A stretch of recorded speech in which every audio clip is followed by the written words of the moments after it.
மத்தியில் வந்து காங்கிரஸ் பல ஆண்டு காலம் ஆட்சியில் இருந்தது. ஏன் புதுச்சேரி மாநிலத்துக்கு மாநில அந்தஸ்து கொடுக்கல? இப்போ இருக்கிற நாராயணசாமி 5 ஆண்டு காலம் மத்தியில் வந்து இணையமைச்சராக இருந்தார். ஏன் பெற்று தரல?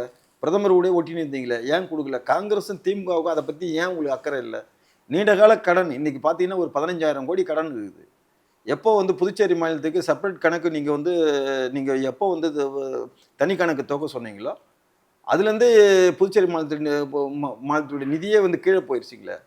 மத்திய அரசாங்கம் ஒரு ஆண்டுக்கு ஒரு 3,000 கோடி ரூபாய் நிதி கொடுக்குதுன்னா 2,000 கோடி ரூபாய் வட்டிக்கே பிடிச்சிக்கிறாங்களே. ஏன் அந்த நீண்ட கால கடனை கூட உங்களால் தள்ளுபடி பண்ண முடியல? இப்போ வந்து மத்திய நிதிக்குழுவில் புதுச்சேரி மாநிலம் இல்லை. ஏன் இல்லைன்னு கேட்டால் இது வந்து யூனியன் டெரிட்டரி சொல்கிறீங்க. ஆனால் ஜம்மு காஷ்மீர், லடாக்கு புதுசாக உருவாக்கப்பட்ட யூனியன் பிரதேசம்.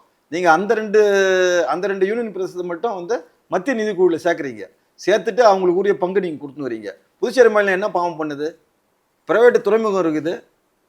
அதில் வந்து ஒரு ஆண்டுக்கு வந்து அவங்க வந்து கஸ்டம்ஸ் டியூட்டி மற்ற டியூட்டி எல்லாமே பார்த்தீங்கன்னா ஒரு 900 கோடி 800 கோடி அங்கே கொடுக்குறாங்க சென்ட்ரலுக்கு. உங்களுக்கு என்ன வருது? வெறும் 10 கோடி தானே வருது. அதில் நமக்குரிய ஷேர் வரலையே. அதே போன்று சென்ட்ரல் எக்ஸைஸ் டியூட்டி நமக்குரிய ஷேர் வரலையே. இந்த ரயில்வேல வரக்கூடிய வருமானம் நமக்குரிய ஷேர் வரலையே. மத்திய அரசாங்கம் இங்கே வந்து எது அதில் வந்து வரி போடுதோ அதில் நமக்குரிய ஷேர் வரலையே. ஏன் வரல? மத்திய நிதிக்குழுவில் நம்மளை சேர்க்கலை. புதுச்சேரி மாநிலத்தை அனாதையாக வச்சுக்கிறீங்க. இது வந்து பிஜேபி செய்யக்கூடிய தவறான ஒன்று.